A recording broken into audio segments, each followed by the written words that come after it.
السلام علیکم ورحمۃ اللہ وبرکاتہ۔ اللہ رب العزت کے در سے قوی امید ہے کہ تمام احباب اللہ رب العزت کے فضل و کرم سے بخیر و عافیت ہوں گے۔ آج کی ویڈیو جو میں آپ احباب کے ساتھ شیئر کر رہا ہوں، یعنی یہ جو ویڈیو آپ دیکھ رہے ہیں، اس میں یہ جو نقش نظر آ رہا ہے یہ آیات شفا کا ہے۔ جملہ امراض کے واسطے یہ نقش استعمال ہوتا ہے، یعنی جس مرض کے لیے بھی انشاءاللہ تعالی مریض کو استعمال کروایا جائے گا، انشاءاللہ تعالی مریض جلد شفا یاب ہوگا انشاءاللہ تعالی۔ اس طرح کے 21 نقوش لکھنے ہیں زعفران کے ساتھ صبح صادق کے وقت، یعنی جس وقت فجر کا وقت داخل ہوتا ہے، لکھ کر اپنے پاس محفوظ فرما لیں اور روزانہ ایک نقش نہار منہ تازہ پانی سے دھو کر مریض کو پلائیں، انشاءاللہ تعالی جلد صحت یابی نصیب ہوگی۔ اس کے لکھنے کا طریقہ انتہائی آسان ہے،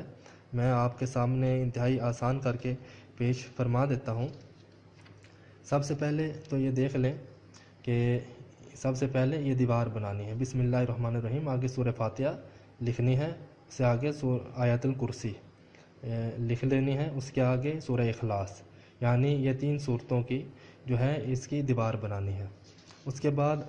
یہ جو نقش ہے اس کا جو ڈھانچہ ہے وہ بنانا ہے، قولہ الحق ولہ الملک، یہ لکھ دینا ہے۔ اس سے آگے جو تیسرا سٹیپ ہے اس میں آپ نے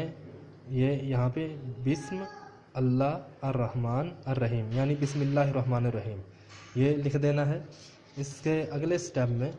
آپ نے اس کے بعد جو لکھنا ہے وہ جبرائیل علیہ السلام، میکائیل علیہ السلام، اسرافیل علیہ السلام اور عزرائیل علیہ السلام۔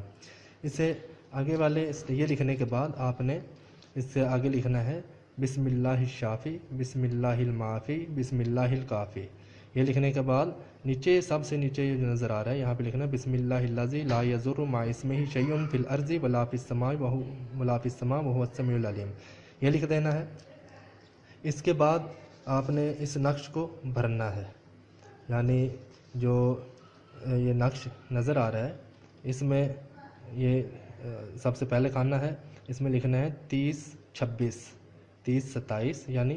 3028 3029 3030 3031 3032 اور 3033، اور پھر آگے 33 کے بعد 35، یعنی یہ اس کھانے میں کسر ہے، تو 35 کے بعد 36 37 38 39 40 41 اور یہ 42، یہ لکھ دینا ہے۔ اور اس کے بعد جب یہ نقش مکمل ہو جائے، آپ اس کے اندر اعداد لکھ دیں، تو اس کے بعد آپ نے اوپر جو ہے یہ آیات شفا لکھ دینی ہے، آیات شفا بسم اللہ الرحمن الرحیم ویشفی صدور قوم مومنین، یہ لکھ دینا۔ پھر بسم اللہ الرحمن الرحیم شفاء لما فی الصدور، پھر بسم اللہ الرحمن الرحیم وَإِذَا مَرِضْتُ فَهُوَ يَشْفِينِ، بسم اللہ الرحمن الرحیم وَنُنَزِّلُ مِنَ الْقُرْآنِ مَا هُوَ شِفَاءٌ وَرَحْمَةٌ لِّلْمُؤْمِنِينَ، آگے پھر بسم اللہ الرحمن الرحیم قُلْ هُوَ لِلَّذِينَ آمَنُوا هُدًى وَشِفَاءٌ، یہ لکھ دینی ہے۔ اور لکھنے کے بعد اس طرح کے 21 نقوش بنانے ہیں اور ان میں سے روزانہ ایک نقش جو ہے مریض کو استعمال کروانا ہے، انشاءاللہ تعالی مریض جو بھی مرض ہوگا انشاءاللہ تعالی اس مرض سے جلد خلاصی پاوے گا انشاءاللہ تعالی۔ باقی دعاؤں میں یاد رکھیے گا۔ السلام علیکم ورحمۃ اللہ وبرکاتہ۔